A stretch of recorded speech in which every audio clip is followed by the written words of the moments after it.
broadcasting live 4 days a week worldwide from the sunny beaches of Southern California. This is ExtremeHealthRadio.com. Hi, this is Dr. Ed Group from Global Healing Center. I hope you tune in and listen to Justin and Kate's Extreme Health Radio. It will transform your life, and you will get all the best health information you need.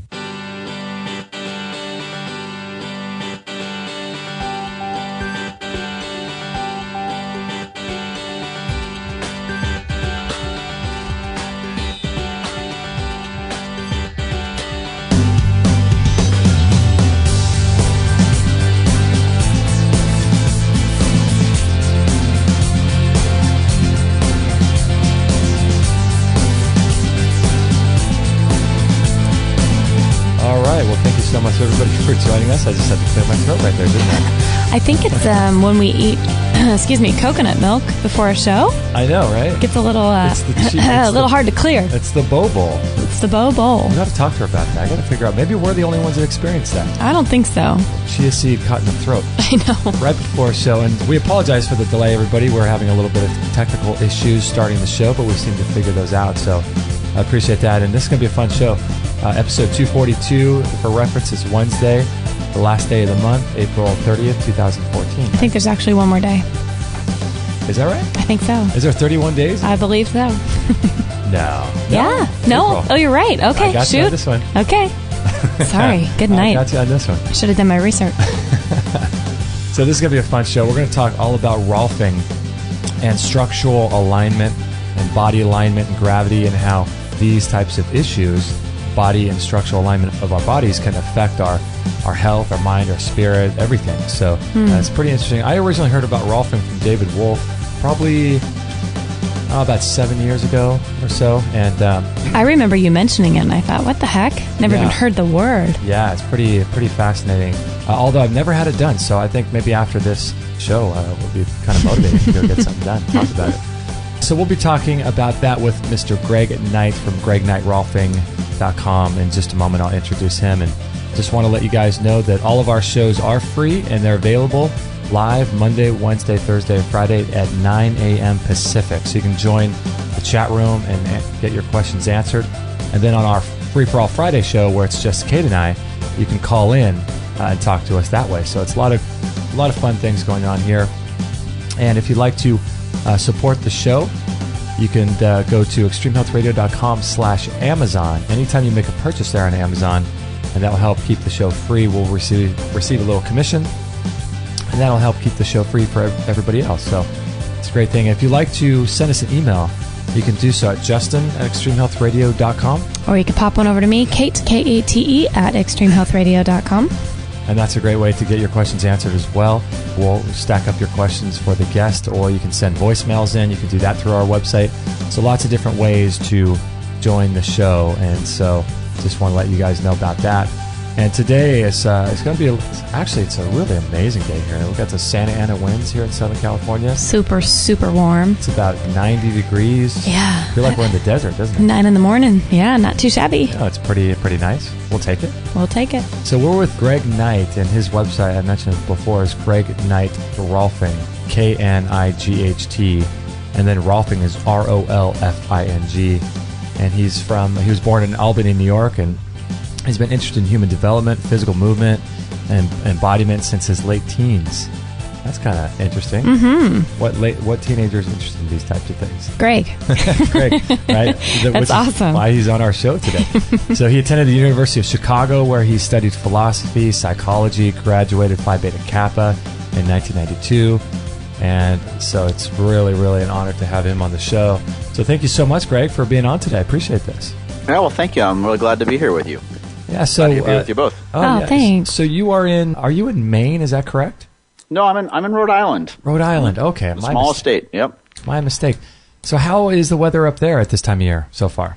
It's a very slow spring. And most people would say they want it to be warmer sooner, but I'm remembering it was quite cold a few weeks ago, so I love it right now. It's about in the high 40s today and a little gray. We'll get up to 60 over the weekend. Oh, my goodness. Wow, that's amazing. A little different than we're having over here. Yeah, a little different in California. So it looks like I was reading on your bio, you're also interested, you studied Tai Chi, Qigong, yoga, Aikido, meditation. So you're interested in all kinds of related things, right? All kinds of movement stuff. For years, I did the martial arts stuff, the Tai Chi and the Aikido back in my teens and my 20s, and yoga in my late 20s and 30s, and still do a lot of movement work and teach movement work and both the stuff, body expression, movement expression, as well as meditation. It's all been interesting to me for a long time.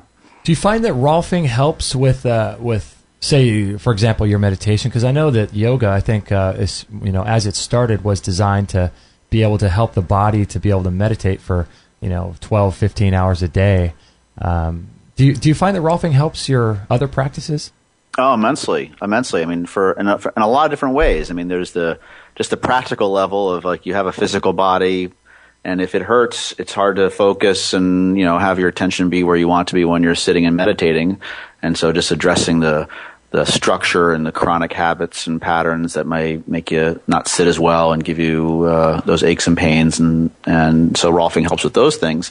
But also Rolfing as a method not only changes how your body is structured, but changes how you feel living in your body. It changes your perception of being a body.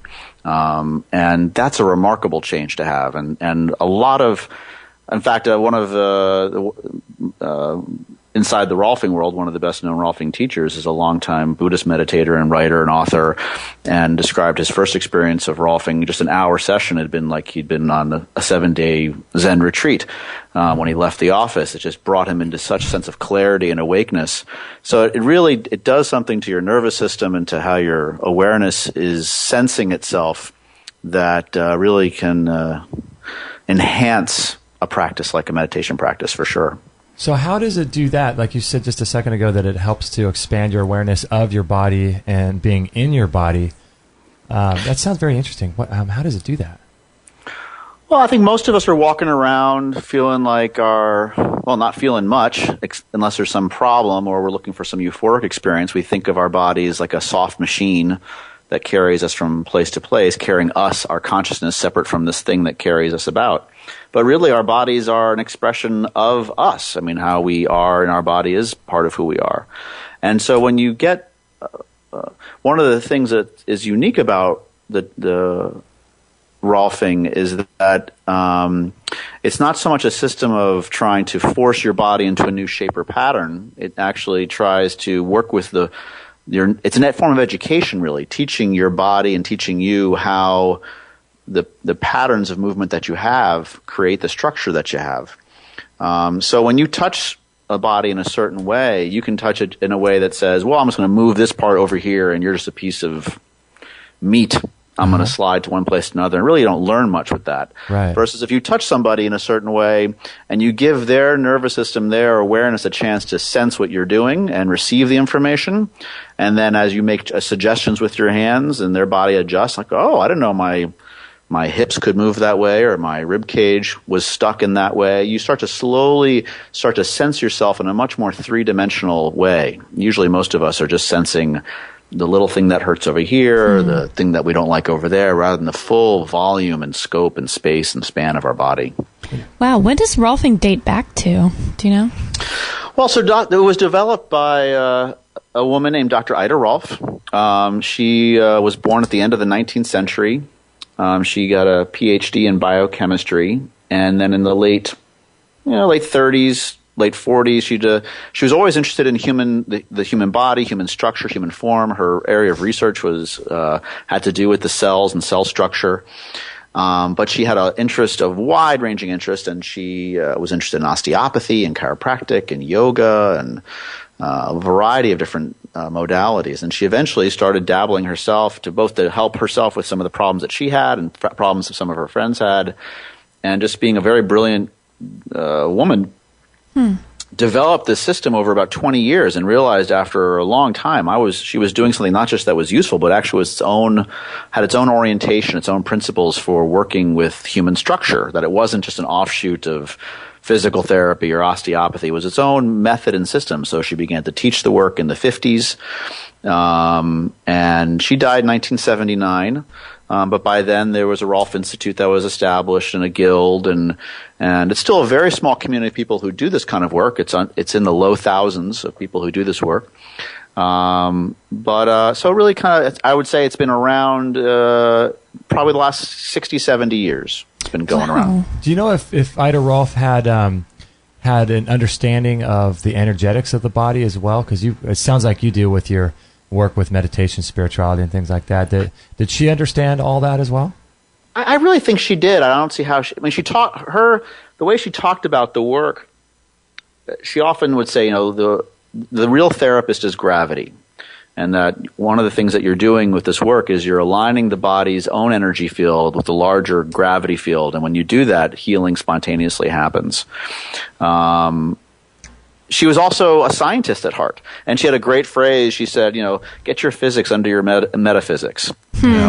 She wanted to. She had a very broad view of life and humanity, but she also was like, if it's not happening in your hands, don't make up stories about it. Wow.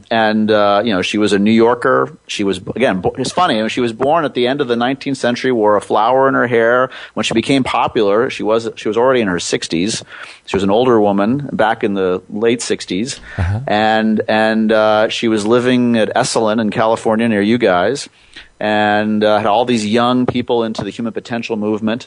And she had this broad view, but also an old world view. And she really kind of crossed the modern and the old in a very interesting way. Isn't that interesting? Wow. So do we know how she originally came up with the concepts of the principles that underlie Rolfing? Like, did they come to her in a dream, or how did she originally get the concept of the whole thing? That's an interesting question. The way that I understand it is it was, I don't know if it's cart before the horse, which came first. I mean, she clearly had a philosophical mind, and she definitely had an interest in the notion that structure affects function. That if you have a hose and fluid's supposed to flow through it, if you pinch the hose, you affect the structure, the function's not going to work as well. And likewise, in the human body, if something's not functioning well, you can treat it with chemicals to maybe improve the functioning, or you could look at, well, maybe something's pinched or torqued or twisted, and if we just improve the structure, it'll just function naturally better. So there was that side of it, but I think I don't think she on a Tuesday woke up and said, I have a whole system of work. I think maybe it was a Wednesday, I don't know. But no, seriously, I think the stories are one story, for example, was that there was a piano teacher who had lost the use of her hands, and Dr. Rolf was the kind of person that, I think I could fix that for you. And she put her hands on the other lady's hands and manipulated it and taught her some movements and exercises, and this woman could start to play the piano again after some time. And that just sort of happened over and over again. She was willing to put her hands on things, literally, and experiment. Wow. And then I think over several years, she started to realize there's something more here than just a series of techniques. And she started to develop a methodology, codify it. And then when she finally came up with a method to teach it, that in some ways was for lack of a better word, a divine inspiration. She created what's called the 10-session series, which every Rolfing practitioner knows. And it is an utterly brilliant way of working with the body, a way of teaching people how to work with bodies. And every time you do it, you're repeatedly amazed at how remarkable and well organized the system is. It's hard to know where that came from. Yeah. So the 10 sessions, is that exactly just what it sounds when someone does it for the first time? They go for 10 It sessions? is, yeah. I mean, so not everybody does that, and it's not every client will do the 10 series, but the vast majority of people will. And most Rolfing practitioners feel really strongly that most people should do it. In my practice, anyone who comes in for the first time, I tell them, there is a classic 10-session series. Let's start with a session or two and see how it goes. But, we might end up going towards that. The 10 series is a very complete way to do a full processing of the body to improve its organization. So it's better aligned in gravity. It's very safe. It's very effective. It's sort of like doing a complete landscaping job of your yard if you haven't done one in 30 years. Right. Where do you start? How do you irrigate? Where do you move things? You want to really do a thorough job so things can grow and things can, get the proper nutrition. And so the 10 series has that kind of overarching organizational view, which looks at different relationships in the body. Each session focuses on certain relationships in the body, and as you move through all the sessions, you get a very complete experience. Pretty interesting. Is the experience for people more of like an adjustment feel, or are they actually feeling like a massage combined with that, or how do people walk away feeling? It feels like a slow, most of the work, there's kind of two sides to the work. There's the manipulation side and there's movement education. And they both intertwine and weave together, but if you kind of tease them apart, the manipulation, I sometimes tell people, this is not exactly accurate, but it gets people in the ballpark. I say, if you imagine where massage therapy ends and chiropractic ends, if they were to somehow magically meet in the middle, that's sort of what Rolfing's like. So it's a slow manipulation of the soft tissue, of the fascia and the nervous system and how those intertwine with each other. It looks like a very slow massage. But it's interested in how the major segments of the body are relating to each other. The touch, as a client, the touch will feel, well, all of it will feel slow. There's no quick movements, there's no stroking or very little. It tends to give your body a chance to adapt. The depth of touch can vary from very light to a lot of pressure. Most of it's going to feel just like a nice contact, and your body is slowly opening and changing and getting looser and more expansive. Sometimes there can be a little soreness or discomfort, but usually even when that's happening, you'll probably feel like, oh, that's a little tight, but that needs to happen, needs to open there. And frequently in a session, a client will be asked to assist with small movements to help both engage the tissue and engage the nervous system, but also to teach the client something about what's happened in their body so they can realize, oh, I can actually, this is moving in a freer way, or I have more support now in my pelvis that I didn't know I had. Wow. Through that process, do people often have an emotional experience? Like kind of like people in yoga, sometimes you'll have a moment there or a few minutes where you release something? I think that does happen. I think if you describe it that way, I think it does happen. I think there's a sense of lightness and openness and more grace. In terms of more deep emotional experiences, like cathartic experiences or previous memories, that kind of stuff, that happens less, but it can happen, and it's fine if it does. I tell clients, nothing's going to happen emotionally if you're not open or interested and ready for it, so not to feel worried about something coming up that's difficult for you. But actually, even more importantly, I think what happens for people is that the emotional realm that people live in is sort of like the first floor of their consciousness. And the top floor is maybe their thoughts and ideas in themselves, and the basement of their consciousness, the place that supports both of those, the place that, if you're walking across a frozen pond and the ground isn't very supportive, what's above it, your emotion state's going to get a little rattled, your mind's going to be busy, but if you suddenly land on solid footing and you feel warm and you feel contactful and you feel there's room around you and there's no threats, the stuff above just changes immensely. So there's a deeper kind of support that most people will feel, which kind of goes back to the first thing we talked about, the meditation actually. You tend to feel a sense of depth and room that it's hard to call emotional, but it's certainly a state. Yeah, it's interesting because we do a lot of interviews and talks with people about how emotions and possibly even stored emotions from times past could actually store in people's cells and people's organs and things, and so it would make sense, because if these things are stored in the different organs of the body and in the fascia of the tissues and things like that, and when you release that and allow your body to be more released in a structural alignment, it seems like people would have a much easier time in life, or maybe they'll have a really strong sensation during the time of treatment. It makes a lot of sense, Absolutely. One of my favorite quotes of Dr. Rolf's is, one of the easiest ways to free the spirit is to free the bindings of the body. And there's no question. And another thing is, she also said, was that it's one thing to take a body apart, it's another thing to put it back together again. And it's very easy to do certain kinds of body therapy that just trigger a lot of things, and you feel, wow, I really got in touch with some sadness or some anger, and that might be great or not so great.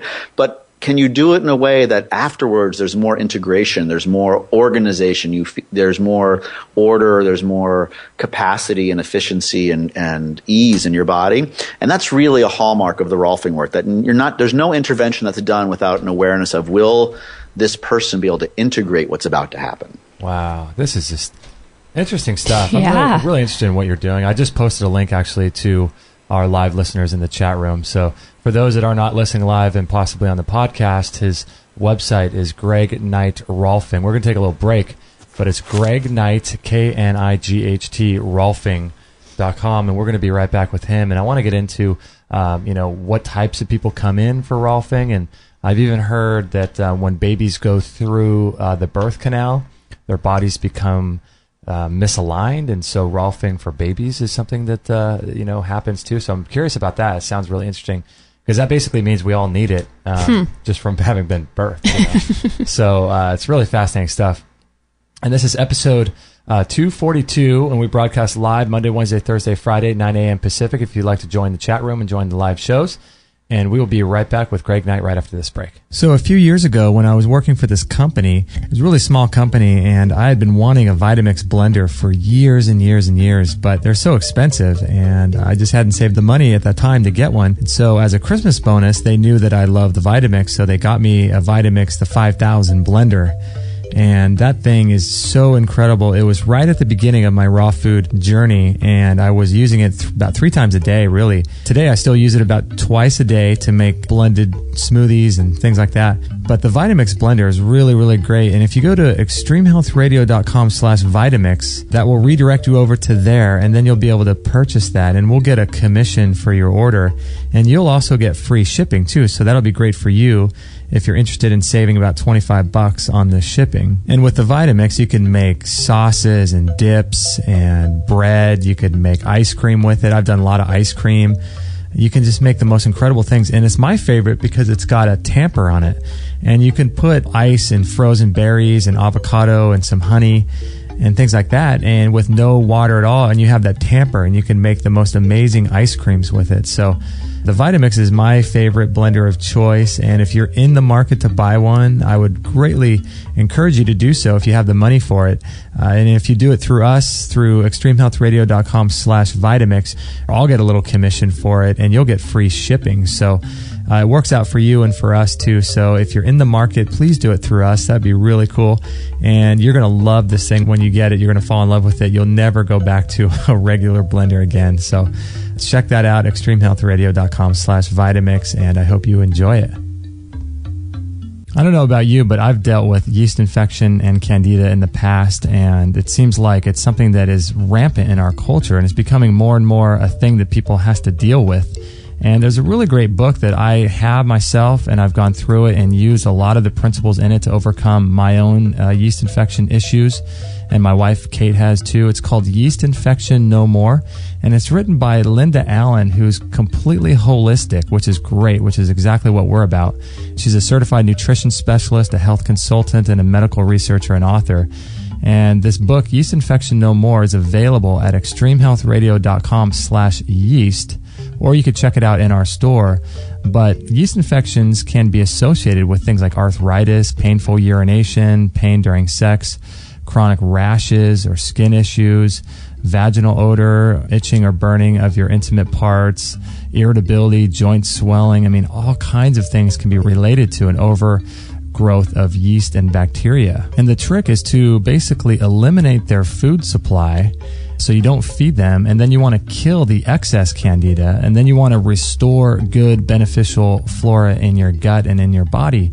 And there's a specific protocol and tools that she talks about in her book, which is 250 pages, about how to overcome yeast infections and candida. So if you have any of these issues, I would highly recommend getting this book. You can check it out at extremehealthradio.com/yeast, or you can check it out in our store. I've been going through it myself, and it's really, really good. Again, it's 250 pages, and you can download it immediately, and it's been used by people worldwide, thousands of people worldwide. So if it's something that you're interested in and you want to support our work, then check it out, extremehealthradio.com/yeast. 100 100% listener supported. Extreme Health Radio. Opening minds and transforming lives worldwide. Don't forget to join our thriving community for health tips, inspiration, and show updates at extremehealthradio.com/Facebook.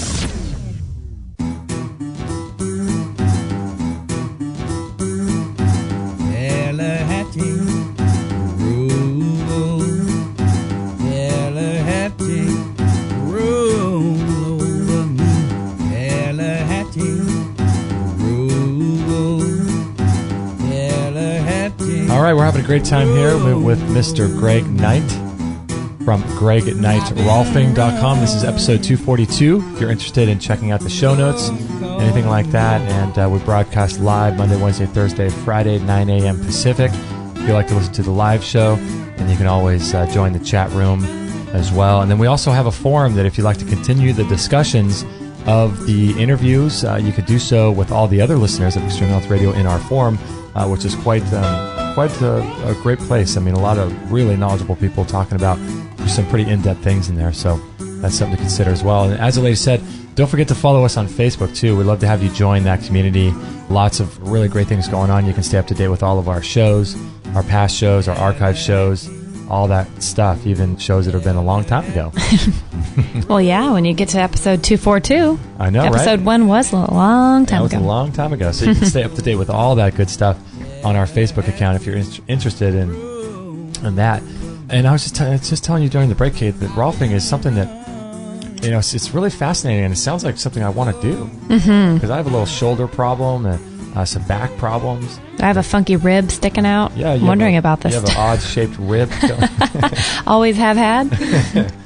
Yeah, it's just it sounds like something that would be really beneficial for both of us. And so, Greg, during the break, Kate was talking with me about some really interesting questions about how do you know if a Rolfer, if you're seeing a good Rolfer, is there a standard that can be adhered to? But I wanted to ask you first about the baby issue. Is that something that happens? Is that true, what I was referencing earlier, where babies that go through the birth canal typically have structural alignment issues? They can. They certainly can. And some Rolfing practitioners make a point of working with newborn babies and have that be a real focus of their practice. I mean, not my experience, my sense of it is it's. I have 2 kids of my own. They're a funny mixture of utterly vulnerable and incredibly robust at the same time. And there's natural forces moving through them that are taking them in the right direction. And they don't need a lot of tweaking usually. I mean, if there's something really off, obviously you really want to address it. But I think a little manipulative care just right up front, it could just be even a few minutes, is really helpful to move things in a good direction, and if nothing else, to help their nervous system just adapt to being in this environment of gravity. I mean, it's interesting. The cranial nerves that we have in our brain that innervate our body. The very first one that myelinates, the very first one that gets sheathed in fascia so it can work, is the one that orients us to be in the field of gravity. So as a baby, we can find our way to the milk that we need and the holding that we need. And before those first 9 months, we're in a pretty suspended environment. And then all of a sudden, we're out here and we're in this world. And the force that's with us our whole lives is this remarkable force that holds us on the earth. So doing some work that helps you orient towards that can be helpful. So Greg, there's a lot of talk about the gravity, and you mentioned it a couple times. How does that play a role? What's going on? So is someone have some structural issues and the gravity makes it worse, or does gravity actually cause some people to have structural issues? What's the deal with gravity? Well, gravity is it's here all the time. It's like, fish in water. They're the last ones to discover it unless you got a problem, if you're running out. So gravity's friend or foe. And if you have misalignments in your body, I mean, we are a physical structure in gravity, like any other building, and there's better or less efficient ways to be aligned in gravity. And so if you you're 11 years old and you had a really bad sprain because you played lacrosse and your body had to torque a little bit around that, but you didn't give it a lot of time to heal because your mom wanted you to get back out there sooner, so you kind of braced around it. But you felt a little embarrassed because of your gait, so you pulled your pelvis a certain way, and then you sat at a desk for another 15 years and you kind of hold your shoulders a certain way, and saying on and on and on, and then you got a job and you sat at another desk for all these hours. We slowly build subtle patterns that hold our body not terribly freely. And if you stack a set of blocks on top of each other, if they're not stacked well, to stay upright, there has to be a lot of tension and force on it. And what keeps us upright is a balance of forces in the connective tissue and muscles of our body. So when you're out of alignment, you'll feel you're sort of losing war with gravity as the ache in your knee, the pain in your neck.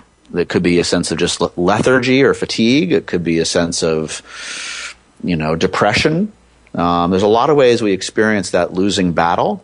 Mm-hmm. When you start to change that and you feel lighter and more spacious, and your body starts to come more into its natural alignment, you start to, eliminate some of those problems. That's amazing. How does the different hinges of the body, people talk about whether, if your teeth are misaligned by a fraction of an inch, the width of a piece of paper, that affects your shoulder girdle, and then that affects your hips, and then that affects your knees and your ankles. It becomes like this whole slinky thing. Yeah. How does that relate to Rolfing? I think that happens. I think it's funny. In spite of everything I just said about alignment, it's also important to realize that good balance in a body is not about perfect symmetry. We're not trying to be rigid structures. We want to be adaptable structures. Okay. So if I don't know if you think about, if people know about the artist Calder, who made those wonderful mobiles, which had big heavy objects on one side and small little objects on the other side, but it had beautiful balance, and you just touched it softly and the whole thing would move. Mm-hmm. So we're not born perfect. Sometimes we're born with an extra rib, or maybe your teeth are a little off, or you're born with a short leg, or you did tear some muscles and that made one side a little bit different length than another, or you have a job that requires you to lean and stoop. I mean, these are normal parts of life. I think what we're looking to have is a body that's adaptable to the position it's in. And yes, if you're off a little bit, a lot of things can pull. But the plus side to that is if you make a small adjustment in one place, many things can get better. A good example is if you imagine if you ever go camping with a little camping tent, you set it up and it's got the nice fabric across the whole thing and you got little poles going through it. That's kind of like how our body is, like tension with the fabric, and poles are like bones. If you just put a little bit too much, if the zipper doesn't zip quite right, the whole back of the tent's going to kind of sink and collapse and be in a tough shape. But if you just move that zipper just a little bit, the whole thing pops open and it's better. And the body's the same way. Yeah, that's interesting. Wow. I don't want to be a sinking tent, that's for sure. So Kate, you were talking about whether or not there's actual places for people to go so that they know if they're... Yeah, Greg, how do people know that they're going to a good practitioner? And is there a wrong way to do it where you can actually do some people some damage if you're not going to somebody that's good? Yeah, I think that's a good question. I think the simplest thing is to find someone who's certified as a Rolfing practitioner, or there's a larger field of work that Rolfing's a part of called structural integration. If you do something called the Rolf method, or you're a practitioner of just structural integration, but through a certified school of structural integration, what happens, you'll see people who are massage therapists, which I love. I was trained as a massage therapist, nothing against that at all, who are massage therapists, physical therapists who have taken a weekend course or done a couple classes, and they say, well, I'm doing something like the Rolfing thing, or I'm basically a Rolfer. It's like you really want to make sure the person's actually certified by the Rolf Institute. You can go to rolf.org. There's also an International Association of Structural Integrators that you can look up to see who's in your area.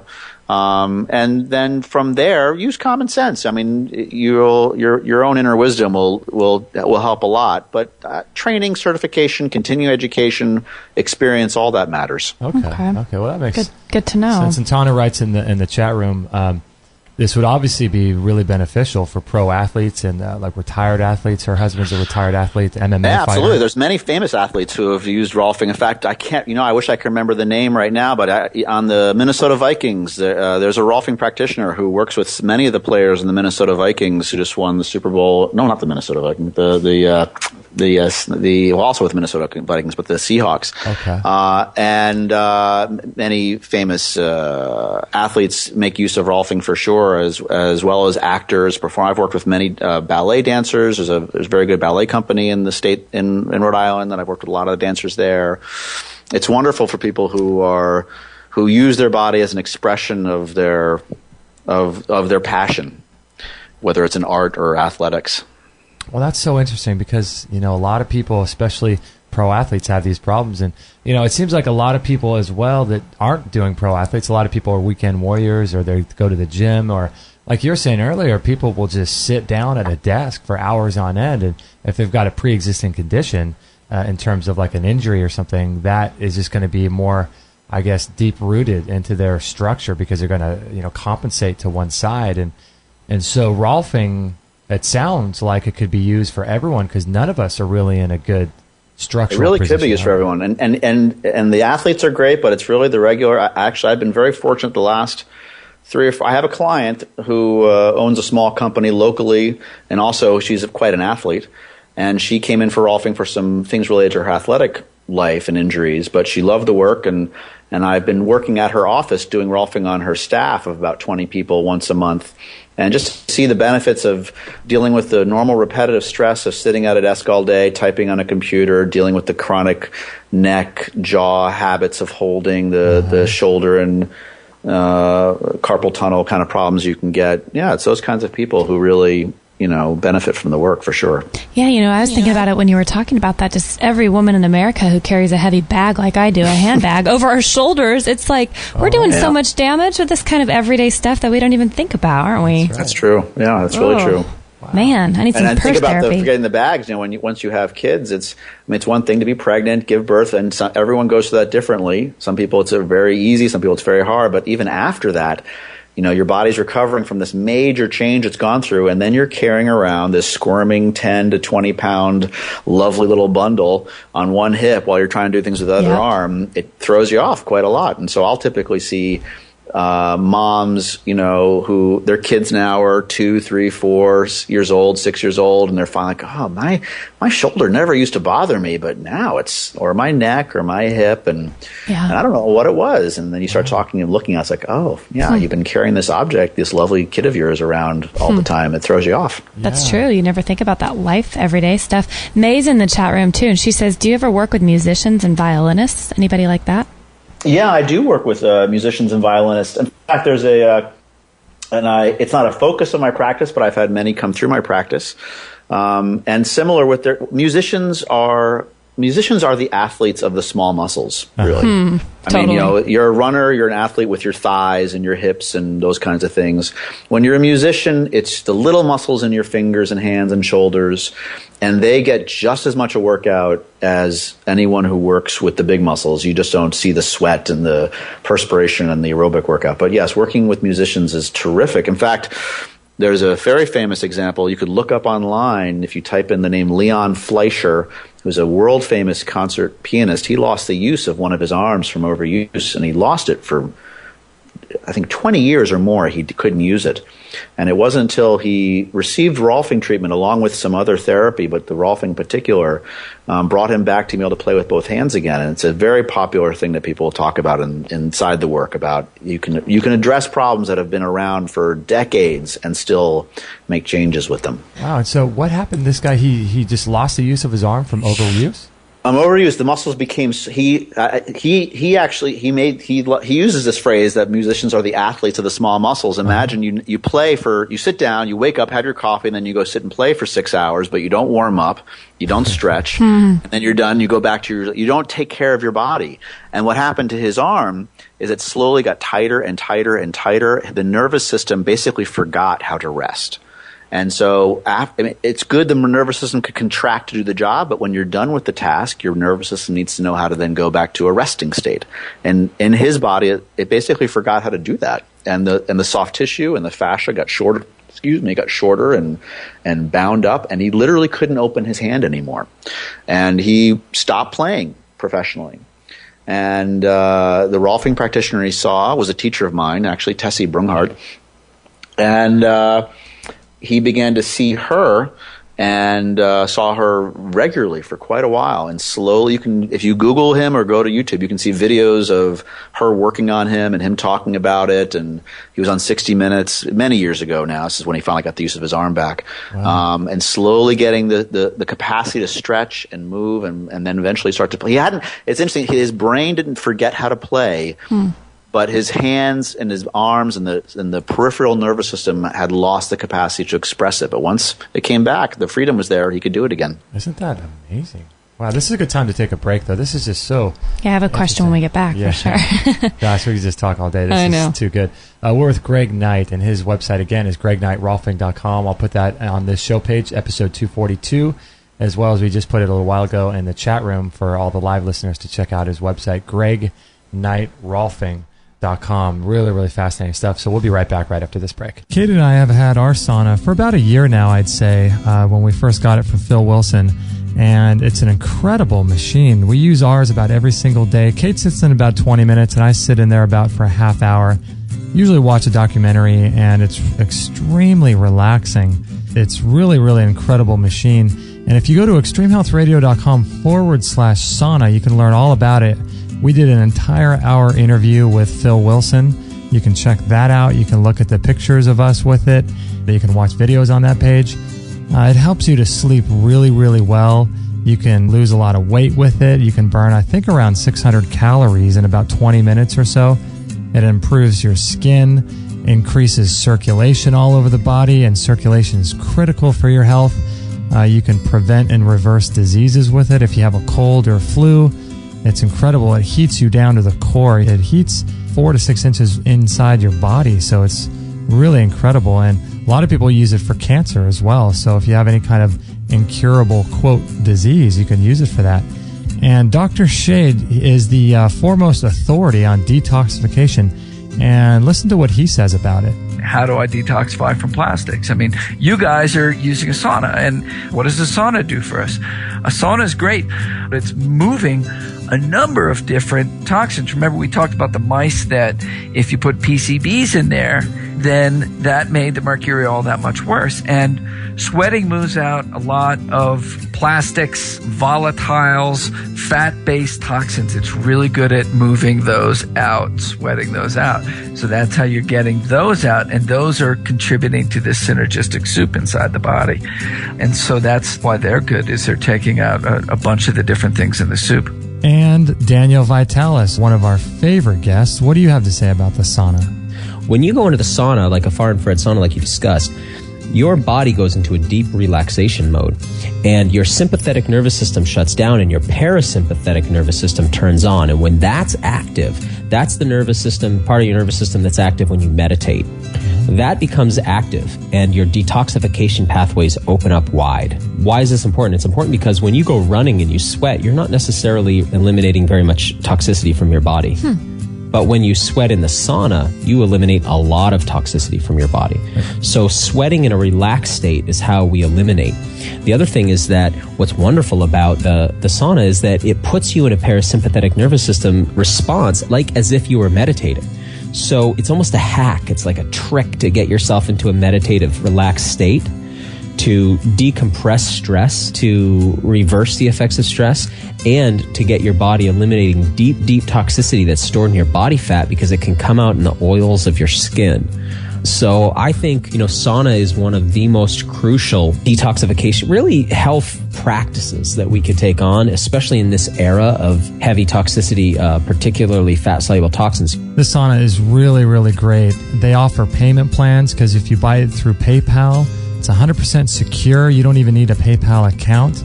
I think you could do a payment plan through PayPal. It's got low EMF electromagnetic fields coming off of it. It's portable, so that means you don't have to knock down a wall in your house. You can just move it from room to room. It sets up in about 2 to 5 minutes. It's super easy to clean. All you got to do is wipe it down when you're done and wipe the neck down. And it produces energy and heat inside very, very evenly throughout the whole machine. All you have to do is sit in there for about 15 minutes a day. And the great thing I like about it too is it requires zero preheating. So you turn it on and you're starting to get warm and you're starting to detoxify with that far infrared light almost immediately.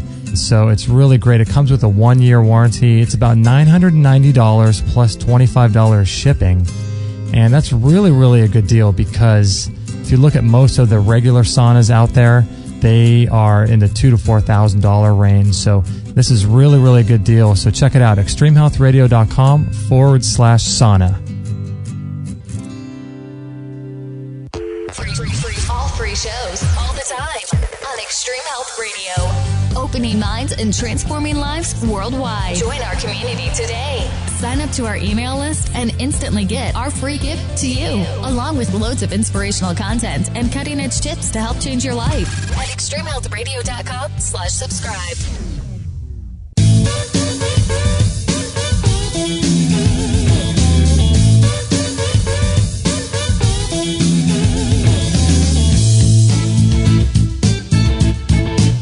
We're having a great time here with Greg Knight from greggknightrolfing.com, and this is episode 242. Let me see if that's right. Is that right? It is. 242, Wednesday, April 30th, 2014, and we broadcast live Monday, Wednesday, Thursday, and Friday. Monday, Wednesday, Thursday, and Friday, 9 a.m. Pacific. So you can join the chat room and listen as the show's happening every weekday morning, except for Tuesdays, and there's a chance we might even get Tuesdays going sometime That's the soon. rumor on the street. We've been threatening that for quite some time, but haven't done it yet. But this is a great show with Greg Knight from greggknightrolfing.com. Really fascinating stuff. And if you guys have any questions about that sauna, please let me know. I know it's a significant investment, but oh man, is it just incredible. If you listen to the show often, you know that we use ours every single day. There's not a day that goes by that we don't use that thing. I actually got up extra early today to use it because it's so freaking hot outside. Yeah, I woke up and you're already in it. I had to be. If you don't do it early, you're done when we had these Santa Ana winds and this heat. But right? Yeah, I'm toast if I don't do it early. And so if you guys have any questions just about that, let me know, and I'd love to help you out if you're interested in picking one of those up. So I just want to get back to Greg here and Rolfing, and it's so interesting, Greg, when I was doing some research a little bit before the show, it was really interesting. I was looking at some of the Google images, and people that were having Rolfing done have incredible before and after photos of how their body changes structurally, like scoliosis and all kinds of things. Mm-hmm, absolutely. I mean, some of the outer changes can be quite remarkable. You know, just in scoliosis or lordosis, where you have like that sway back, or the kyphosis, which was that sort of hunched upper back. Definitely. I mean, that's the whole idea of the work, that the structure of your body affects its functioning. How does Rolfing affect scoliosis or kyphosis? Because I know a couple of people with those conditions. Well, those conditions can be caused by different things, and some are more easily changed than others. But when they are more functionally, they're caused by something more functional. There's something that's developed in the body through some habit of movement or through a response to some traumatic injury, or both. You're basically dealing with a pattern in the nervous system and in the musculature and in the fascia that has developed, and it's become you could call a learned pattern. And so when you manipulate the body, you both are lengthening tissues that have been short for too long. You're repositioning some of the segments of the body so there's better support within it, so it may not have to adapt so much. And then you're teaching it something about how to live in that new space. I mean, obviously, there's some images are going to be more dramatic than others in terms of how much room you can get and how much change you're going to get in the body. But the real change is what's nice about those pictures, when you look at the before and look at the after, I always tell people, how would you feel being in the first body? Sense that in yourself. And how do you think it would feel to be in the second body? And sense that in yourself. And that sense, that inner sense of the contraction and the compression in the first, and the openness and the space in the second, That's really what the work's about, however much your body shape changed. I worked for a couple years in a summer program with people with spinal cord injuries. People who are paralyzed, quadriplegics, paraplegics. Their body shape isn't going to change that much. It's going to change a little bit, but to feel more at home in the body that you have with the limitations that you have, to feel like, in a sense, to feel like the clothes that you're wearing were made for you, to feel like the skin that you're wearing was made for you, that's a real gift. Yeah, I never understood that when I first started into my yoga journey, how they'd say you're all about creating more space in your body. And I never got that until I experienced it. It's something I can't really explain, but it's pretty real, isn't it? It is really real. I mean, I tell, if you imagine you had to wear like a scuba suit for some activity. Well, if it fits you right, it'd be fine. But if it was a size too small and it was twisted around the waist a little bit and pinched in the shoulders, it would feel really uncomfortable. Absolutely. But over time, you'd get used to that because that's what you know. When you start, the muscles and connective tissue of your body become like that over time. They become a little too small, a little too short, a little twisted. And as you start to loosen that suit up a little bit more room in different places. We've all had that experience. We take off a sock that's too tight or a belt that's too tight. It's like, there's more room. Imagine that happening through you, not just around you. It's a wonderful change to have. Absolutely. This might be a silly question to ask you, but when people come in to see you, are they required to undress, or is it something that's done with clothes on? No, it's not a silly question. Okay. It's a good question. So, yeah, people typically receive the work undressed down to like their underwear and bra, or something equivalent to that, like a loose pair of running shorts and a tank top.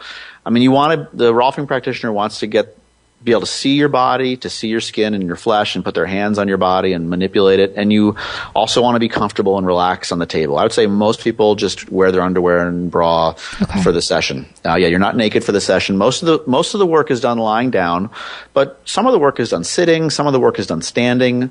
And you want to be able to get up and get down and move around and not be concerned about whether you feel like you're covering your body enough. Okay. And how long is a typical session? Is it an hour? Or? Yeah, typical sessions are about an hour. I mean, different practitioners work in different ways. Some Rolfing practitioners run a little longer, some a little shorter, but about an hour is typical for most people. Okay, cool. Okay, and so when the sessions last for an hour, is there?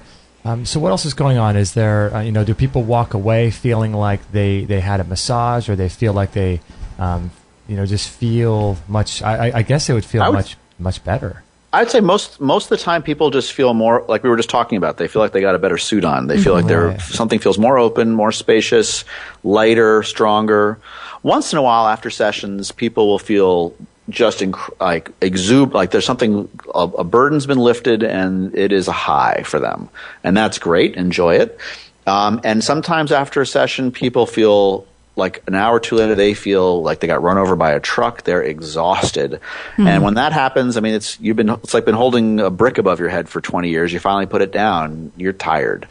And sometimes people get overwhelmed by that. And I tell people if that happens, just follow it. Just let yourself rest and you'll rebound a little later. So when people get it done, what should they expect? Should they feel like they're going to get, if they want to get the most benefits, should they do it on a regular basis, or how does that work? Yeah, I think if you want to get the most from this kind of work, you want to see someone who's well trained, that you have a good rapport with. That's really important. You want to do sessions relatively close together. In the beginning, if you can, to do them once a week or every other week. Occasionally people will even do sessions twice a week in the beginning, but usually once a week, every other week to start is good, and then spreading them out as they go. And complete a series of sessions. Do a whole series of sessions so you get a real complete, thorough processing of your body. And just not everyone can afford to have time off after a session. We have busy lives. Maybe you have to go to work or something. But it's good to have at least a few minutes after a session to just be able to go for a walk and just feel your body, your nervous system's very impressionable. And when you leave a session, it has a wonderful impression on it. And it's good to make time to just enjoy it and not be distracted by text messages or emails or work you got to do. Right. It can get a little deeper. So if someone is considering getting this done, if they were to go, would they want to do something like this maybe a series of sessions once a year, or what's the protocol for people? I would say for most people, you start with something like a 10-session series, and then from there you figure out what's going to work best for you. Everyone's body is a little different. and they're like, well, it's like I was saying before, like I was using an analogy of like a garden or a yard and going through landscaping. Some people's bodies need more regular intervention to stay well aligned. So they might do sessions on a really regular basis. Some people are blessed with good genes, treat their body well, don't have a lot of stress. They may not come back for a year or two or longer to do another series of sessions. So I think it's something you figure out with the Rolfing practitioner and also follow your own gut about it. I'd say if you didn't know, I would say do a 10-session series, be done with that, and then sometime in the next 6 months to a year, come back and do a short series, like a 3 to 5 sessions, and then figure out, was that a good amount of time for you? It seems like it would just be a good maintenance thing, right? I mean, people are like... It would, yes, and there are definitely people who come just regularly for maintenance. Yeah, like we were talking about. I mean, people are weekend warriors and athletes, and, they sit in weird positions, so doing a maintenance thing, I think, would be pretty beneficial for people. Definitely, and I have the clients who are both the weekend warriors and also, I have clients for who had really important surgeries, but surgeries that were tough nonetheless when they were kids, and now they're in their 50s, and they have the scar tissue and the limitations that came, and the trauma of the recovery from the surgery, and they just trying to stay out of pain and stay active. So I might see someone like that once a month. And have done that for years. Yeah, I was seeing on your website about the scar tissue. Is that more like working with people, scar tissue actually because of the movement is dissipating, or it's just more like easily manipulated the more you use it kind of a thing? Yeah. Well, the scar tissue is just another place that your body's become bound and restricted, and different people's scars heal in different ways. So you kind of have two things going on in a scar. You have the disorganized tissue. You have, something's been cut and then sewn together, and then your body has to lay down a complex pattern of fibers to hold that together. So making that more like you created a sewing line through the body. You want that to be adaptable, but also your nervous system has to learn how to make sense of that. And so when you manipulate the scar tissue and the tissues around it, you're doing it in such a way that you're also sort of asking the nervous system, do you know what this is? Do you know how to use it well? And for most people, when you touch someone around a scar or near a scar, it's not just the scar that feels sort of thick and hard and fibrous, but it almost feels like the soft tissue, the nervous system doesn't quite know how to live there yet. And so there's certain kinds of manipulation that modulate how the nervous system makes sense of this new terrain that they have. And that can be a huge change for people. Yeah, so it's almost like resetting it back to the way it was before an injury or before any of this stuff happened, right? It's like resetting it back, or in some way, maybe it's discovering what the next best way to use this new thing that they have. You know what's interesting to me about the Rolfing? It sounds like with people who have really painful hips or scar tissue in their body, and their bodies are really basically letting them down in terms of what they can do and function. I really think it's cool about Rolfing how it can bring your body out of that, and then if it does come all the way out or even halfway out, that creates endorphins because people are happy, and then those are hormones that make your body healthier, and then it just becomes this whole cascading effect. I'm sure you've seen a lot of that. Definitely, and when you go through a series of sessions, if you do a 10-session series, you'll often find that the last session is really the months that follow, where you're integrating the work more, you're finding there's more freedom in your body, you're not as stuck as you were, and you make use of that, right? It cascades in a lovely way for you. That's really cool. So it's definitely has that effect. So go ahead. No, go ahead. When people see you, do you tell them, like, let's say someone, a lot of people I'm sure you see, have sports injuries, things like that, but if it's just a regular person who feels pretty okay, do you give them, after the 10th session, guidelines for, okay, you shouldn't sit this way, or if you think this is bothering you, you should live your life a little bit different so you don't have to have... that happens throughout the whole series. I mean, in every session, there'll be a little bit of instruction, a little bit of movement education. It might be something subtle, like how to sense something in their body. Just learning to sense their hips in a certain way when they sit will change the alignment of their whole posture when they sit. Or it might be something bigger, like, I really think you ought to look to get a standing desk at your office, and that'll be less stress on your back and your pelvis or maybe we should talk a little bit about your diet or your exercise habits or things that'll help reduce your stress. So it can range from the very micro, very internal to the more, thing that's more obvious that's in front of you. And hopefully that's happening over the course of this series. So when you're learning about the person's habits, you see after a session, boy, they're really free, and they come back the next time and like, where'd all that go? How did we lose all that? And so you can start to ask, what were you doing between this session and the last session, and start to catch the things that the person's doing to help them integrate the work better. Okay, well, that makes a lot of sense, because you want to educate people, and so they don't, have what happened, what you just said, where they lose all of that alignment that they had in the last session. It's a form of the work. The Rolfing is really a form of education, and it's educating the obvious kinds of education, me talking to you about what you're doing, but also when you're lying on the table and there's no talking, it's my hands talking to your nervous system about what it's doing. And that's also education. So if we never talked, you'd still learn something. And there's so much, we as a society are very outside of the world of learning through touch, where not only are we touch deprived, we don't realize we learned through touch.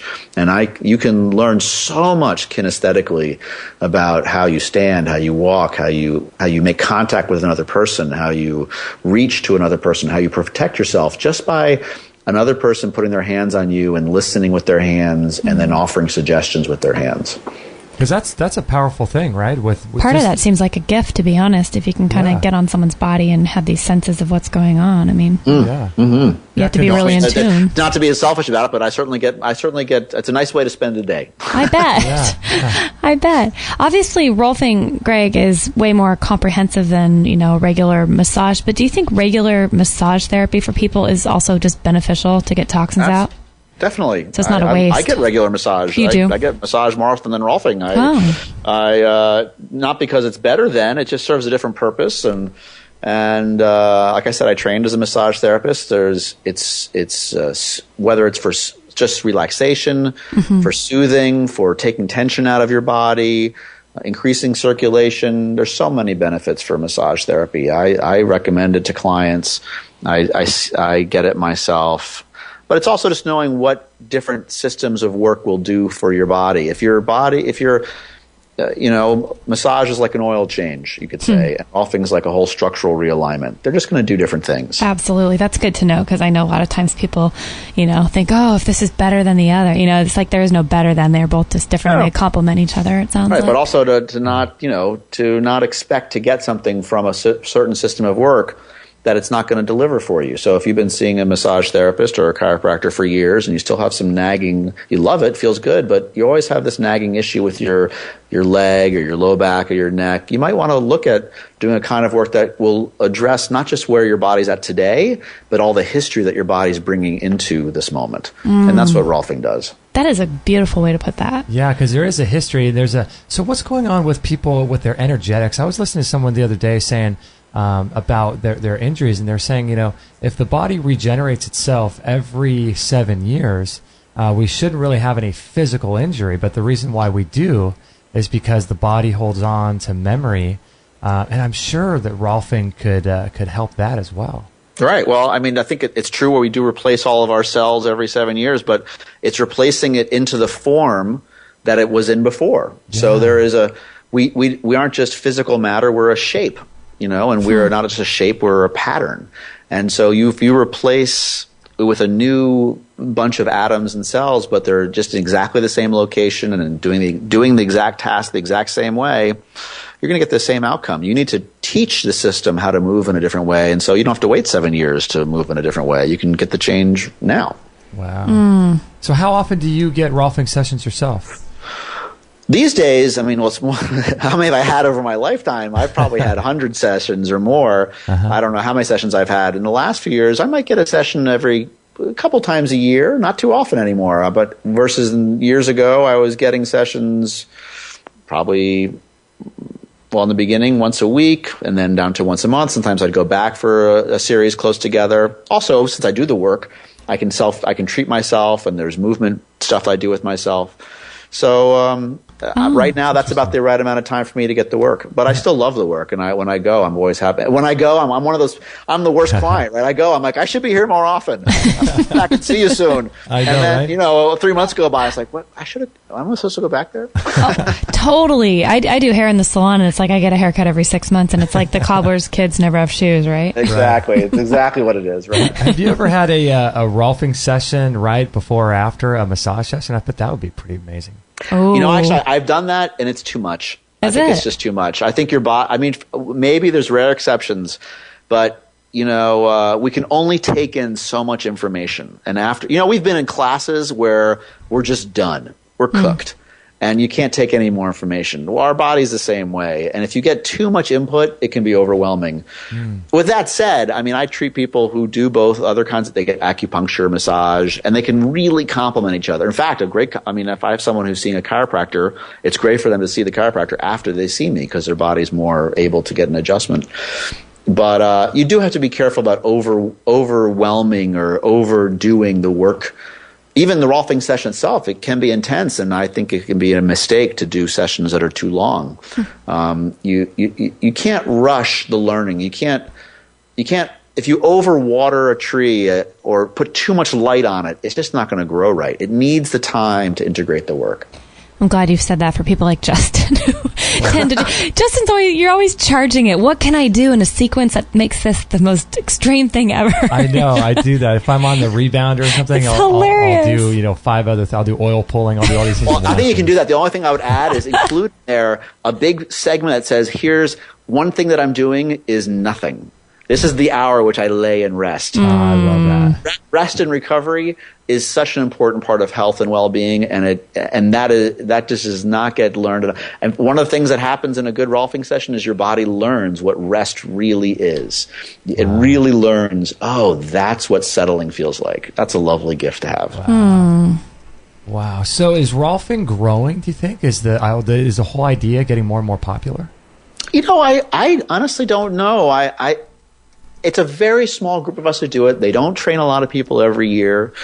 It's a slow moving train. I think, honestly, it'll always be a little small. It takes a certain kind of person who does this work. It's bigger than it was when I started. And it moves ahead slowly. Maybe there'll be some big tornado of energy in it in a few years, and there'll be a lot of trainings happening. But it's a niche work. It's not. It takes a certain kind of person to do the work, but it would be great if there were more people who did it, because then you'd have more people receiving the work. Yeah, definitely. So what about with people? I mean, like for myself, I've got a back issue. I pulled my back at the gym. I was doing some weights, and I felt it separate, and I've got a bad left shoulder. I'm not sure what that's from, but a few knick-knack injuries and things like that. I suspect, Rolfing, if anyone has any sort of physical ailment or physical disability of some kind, Rolfing could help, right? I would say 90% of the people who call to come in, they're saying, I have a pain with this. Can you help me? And then it's been there for a while. That's the really number one reason people call. My back, my neck. And it may be, it definitely happened when I was hit by a car, or I overdid at the gym, or I don't know how this got here, or, it doesn't matter why it's there, but they have it and it hasn't gone away. Something isn't quite resolving itself. And that's their impetus to come in.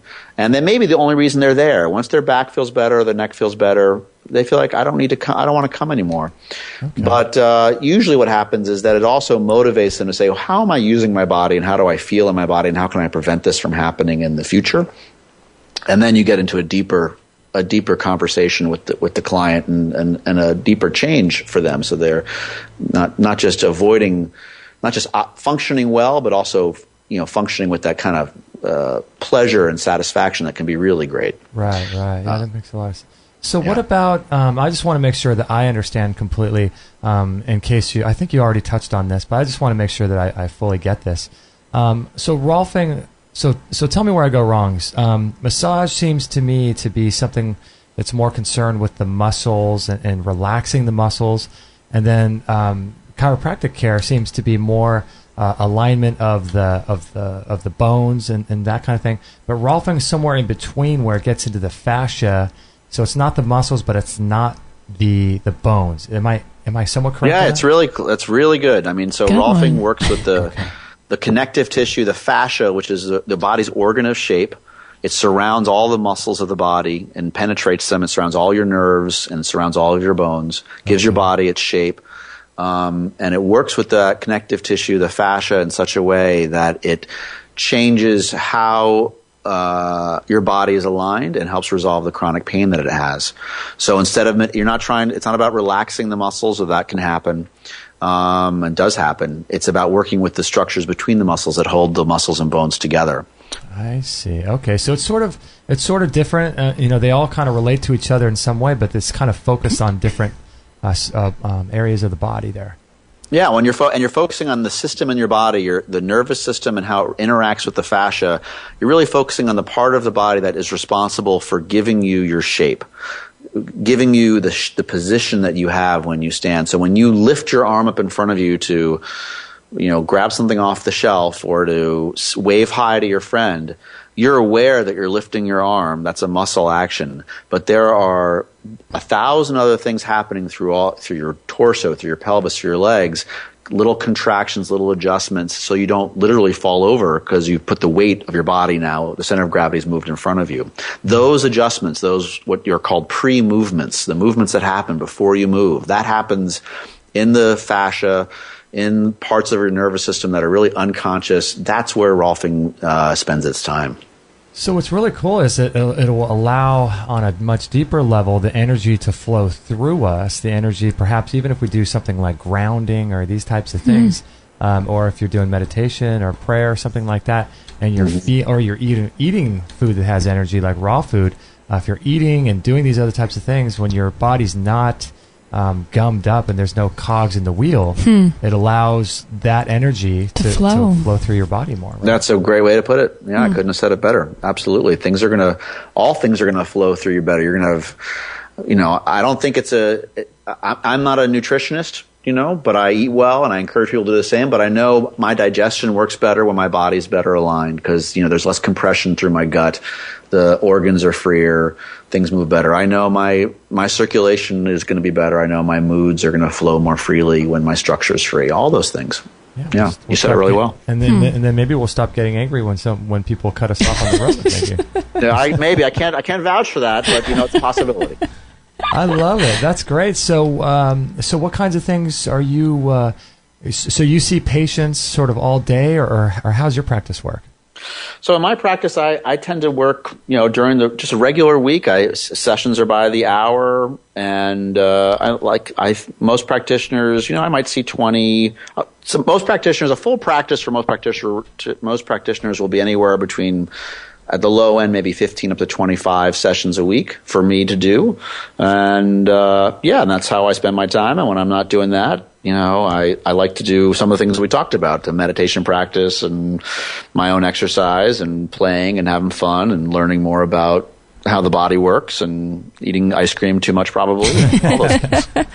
Got a good life over there, Mr. Greg. That's not too bad. No. Oh, that's great. That's awesome. So great. So people should look into, if they want to find a Rolfing practitioner in their area, is there somewhere they should look? Well, they should definitely go online and they can just type in Rolfing and type in the name of their town and see what pops up. But they also can go to, as I said before, they can go to rolf.org and see who's listed in their area, or they can go to the IASI, I think it's .org, International Association of Structural Integrators.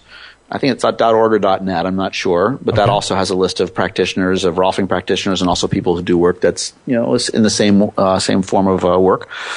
And then contact them and talk to them about the work that they do and see if it's a good fit for them. But I really think it's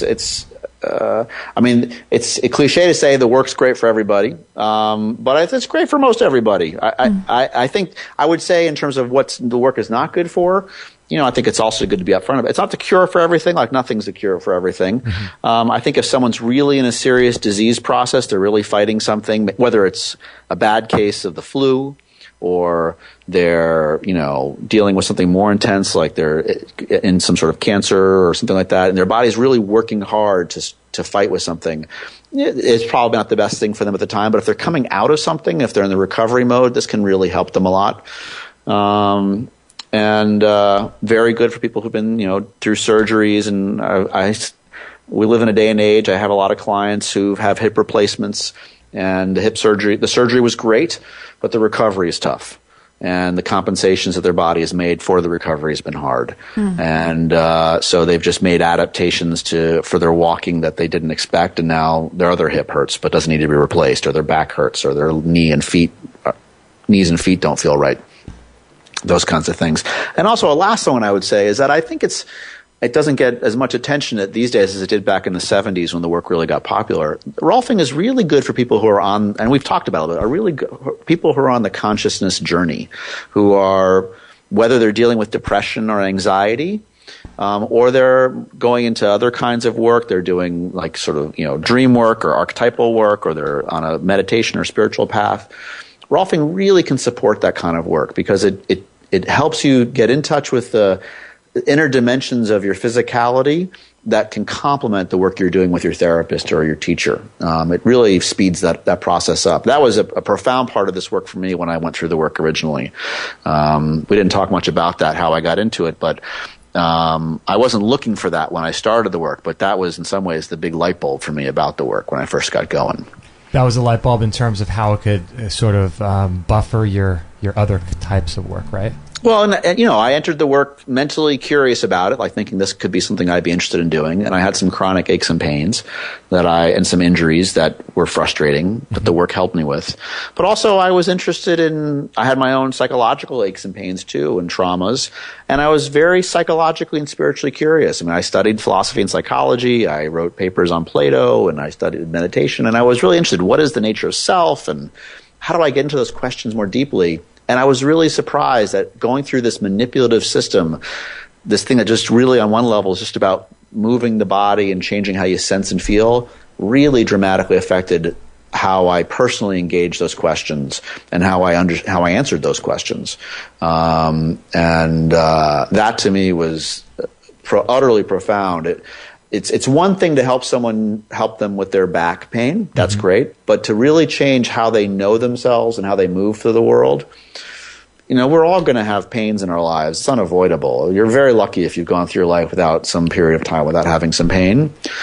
But to alter that sense of experiencing yourself in a more free and joyous and curious way, that's a gift. That's a wonderful thing to have, whether you're in pain or not. Yeah, like running around like a little kid, Exactly, for whatever age you are. Yeah. I love that. Well, thank you so much, Greg, for spending some time with us and teaching us about Rolf. And hopefully we asked you some good questions, and hopefully the listeners will be able to take this information and get some help themselves. So I appreciate all your time today. It's been a pleasure talking with both of you. Thank you for having me on. I really enjoyed it. Yeah, thank you. So and if they want to book appointments, obviously go to your website and then get into the contact. Come to my website and then ask me some questions. I'm happy to talk to them. GregKnightRolfing.com. And hang tight, Greg. We're going to close out the live show. For all of you guys that are listening live, we really, really appreciate it. It's so much fun in the chat room. Lots going on, and really appreciate that. What we're going to do is set up a page on our forum if you guys would like to continue the discussion and amongst yourselves in our forum, and that's a great way to continue to talk about the ideas that Greg was speaking about on this show. So we'll set that up. This is episode 242. We'll have all of the show links in this page as well. So really, really appreciate you guys listening live, and we'll catch you on the next episode. Wonderful. Awesome. Thanks so much, Greg. Nice to meet you both. You too. Thanks so much. Have a great day. Okay, you too. Bye. So what do you think about Greg Knight, Rolfing? Sounds pretty interesting, huh? Well, I just still can't get over you. Me? How you just like to charge everything full on. You crack me up. Why? I love that you had to throw that question in there. Like, what? Can you get acupuncture and then get Rolfing and then go get a massage and then do Tai Chi and then rebound? Oh my gosh! You always do that. I love it. It's so funny because whenever I've gotten massage, I thought, wouldn't it be great if you had two people giving you massage? I knew. See, you always take everything to it can't be good enough just the way it is. You have to, and this is before you even try things. I know. You're always thinking of the next way to elevate it to the nth degree. You're funny. I don't know why I like to do that. You're funny. But it is true, though. You agree, right? Oh, my gosh. I completely agree. Because I always figure, if I'm going to watch TV or a movie or something like that, which we never really do, if I'm going to do those things, I might as well stretch. I might as well just do something where I'm not wasting time. If I'm going to rebound, I might as well do oil pulling and listen to something on my iPod. You are so funny. Yeah, I agree. Why not? Maybe But sometimes more isn't better. Yeah, that's right. More is just too much. Yeah. More is just more. More is just way too much. Yeah, but it sounds pretty interesting, right? Yeah, very interesting. I know someone that has kyphosis, and I've seen scoliosis issues. I've got a bad back. I got my rib. Yeah. You know what I wished I would have asked him as we closed out, but I didn't want to, dig back into it again. And as we were closing, the thought came to me. I wonder if he works a lot with people's jaws. Their jaw? Their jaw?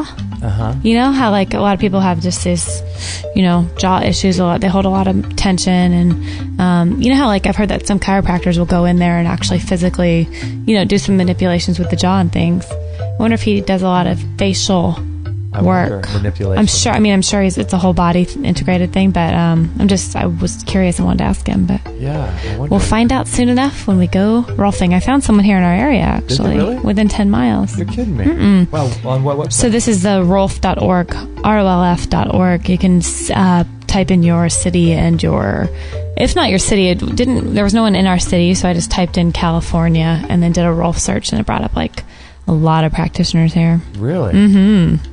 I wonder how much they cost. I wonder if they sell a 10-thing package. Yeah, the 10-session. 10-session package. 10-session series? I don't know. I'm going to call up and get some information, though. Yeah, something I'd like to try. Yeah, I think... I always want to try everything after that. I know. After every show, it's like we can only do so many things, but man, I want to try every single thing. I know. It seems to me like it's getting more and more popular, this whole idea of body work, doesn't it? Mm-hmm. More guys are getting massages, and women are getting massages more. In the 70s and 80s, it wasn't that big of a movement. No, it wasn't. But I love how that's changing. I mean, I think it's becoming like a gender neutral thing, Yeah. Which I think there's definitely a time and a place, and that makes me really happy. Yeah. Rolfing, Tai Chi, all that kind of stuff, things that were thought of just basically men or women type things. Rolfing sounds pretty intense. It reminds me of throwing up or something. Oh, Ralph. Rolfing, there you go. Yeah. I don't know, it just sounded so harsh. Rolfing, but then when I realized it was based off of Dr. Ida Rolf's name, that made way more sense to me. Yeah, it makes more sense. But not Rolfing. We can't be confused Go with that. somewhere and throw up. Go somewhere to learn how to throw up properly. Yeah, that seems really interesting. I'd like to do that because I work out in the gym a lot, and so I think that would be good for... it would be really great to get a massage maybe once a month and a Rolf session once a month too, or something. I agree. I bet you that would really... Complimentary. Yeah, seems like it would, wouldn't it? Mm-hmm. I'm going to look up the fees here. Because I have, for those that don't know, I have a torn ACL that I never had surgery on. That was really just, oh my gosh, just a terrible experience when I tore my ACL. My knee swelled up massive, and so as a result of that, I've had some prolotherapy shots. Right. And those have helped a lot, but it's still, I still don't feel like I can run, If there's a massive Indiana Jones boulder coming at me, I couldn't run away from it. I can't run. Oh, man. And so... You'd hobble. I'd hobble. And so obviously I'm compensating on the left side of my body. I'm sure I am. So something like Rolfing, I'm sure, would help release that tension and pressure. Seems like it might be good. Well, it looks like here the guy that's closest to us offers only a 90-minute session, not a 60-minute. Really? And the current fee for a 90-minute session is $150. Wow, that would be expensive if you did 10 sessions, wouldn't it? Yeah, I'm not sure if that's pretty much what it costs, but that's what this guy... Oh no, the old calculator's coming out here. How much did you say, 190 or 150? 150 for a 90-minute. Mm-hmm. So that would be $1,500. Yeah, that's a lot. Wow, for a 10-session. That's a lot. That is a lot, isn't it? Mm-hmm. But, if you're getting a results you're looking for... Yeah, I guess you could save up for that or something. Mm-hmm. Interesting. Yeah, depends on what you value, I guess. I guess if you had a 60-minute session, that would be more affordable for people. Yeah. Wow. Interesting stuff. I hope you guys enjoyed that show, episode 242. We'll have the show notes and any links that Greg mentioned. And his website's gregnighrolfing.com, gregnighrolfing.com. And what we're going to do is set up a forum thread just specifically for this specific show that you guys can continue the discussion about anything Greg said or anything like that. And then our forum's open all the time for all of you guys to talk about a wide array of subjects. If you guys want to talk about anything, you'll see all the different threads in there, all different subjects in our forum, so we'll leave that open as well. And also our chat room's always open too, but specifically it kind of goes crazy during our shows that are Monday, Wednesday, Thursday, Friday at 9 a.m. Pacific. So if you want to join the chat room, those are obviously the best time to do it, so you can listen to the show as it's happening, get your questions answered. And it's going to be fun. We're going to talk tomorrow about with Meridian Grace. What a name, huh? Meridian Grace. That's quite a name. Well, and I think we have quite the topics to talk to her about, too. Yeah, they're never ending. We're talking about the GAPS diet. We're going to be talking about homeopathy. Some really cool things. Mm-hmm. That should be really fun. That'll be April... That won't be April Fool's Day. May 1st. May Day. May Day. Is that shoot, it's May Day. What is that? What do you mean? As kids, we always got these strawberry baskets and decorated them and filled them with flowers and dropped them on neighbors' doors. You never did this? You're a boy. I'm a boy. Once again, here's a gender thing. I was digging holes. Sticking your hand in gopher holes. Building tree houses. Yeah, no, you're supposed to put the flowers on the door, ring the doorbell, and run away. And as little kids, we got the biggest kick out of that. We'd run away and hide in the bushes and watch the neighbor open the door. And on May 1st? Be surprised. Yeah, it's a May Day. It's May Day. And so I don't remember other girls in my neighborhood doing that. Well, maybe they didn't like you. Maybe you were pulling their hair and being mean. Yeah. Wow. That's pretty cool. So what do you do? Just put flowers on someone's doorstep? Yeah. Yeah, just to make them happy. It's this. I think it's a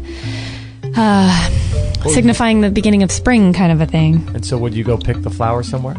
Yeah, we would actually. We'd go pick them in people's yards. I was going to say, did you pick them from their own yard and put them on the porch? Pretty much. That's hilarious. But hey, they were wild. They were wild. We could do that. We could actually. We should do that. I'm going to do that. I'm going to leave at least one May Day. Yeah, maybe for some of our neighbors. Mm-hmm. Yeah. Kind of cool. Instead of chocolate chip cookies, we'll leave them flowers. Yeah, there you go. Oh, that's pretty cool. And then tell them about sweating and detoxing and coffee enemas. Yeah, just don't sniff that flower that's sprayed with pesticides. Just look at it. Sorry, there's Roundup on that. Roundup, that's hilarious. Oh, guys, I hope you guys enjoyed the show. If there's ever anything we can do for you, please let us know. Love to help you out in any way we possibly can. And what else? Just want to let you guys know also that we are 100% listener supported. So a lot of different ways to support us. If you want to go through Amazon, through our link on our website, you'll find that there at the top right, and you can also check out our store. Tons of great products in our store that we're adding to, really unique products too, really stuff you're not going to find. Energy courses, pregnancy courses, squatty potties, Bellicon rebounders, saunas, all kinds of really interesting products. I think you'll like that. And so we have a store there for you, and then we also accept donations too. If you want to just send us $10 or $20. That helps keep the show free for everybody else that can't afford, and it also helps to pay our bills, which is looking like we're going to start having to pay $350 a month for hosting. Man. Wow. At the very least. At the least. Word on the street is it could be up to $500, right? Yeah, I don't think we I don't think we can afford that. Okay. Yeah. I don't want to say those words, but... Yeah, no, you're right. Yeah, but we can afford anything, right? Right. Because money flows. Money flows. Money flows to all of us. You're right. But I would rather pay $350 than $5. Yes. Let's put it that way. That's a very good way to put it. We could use some help.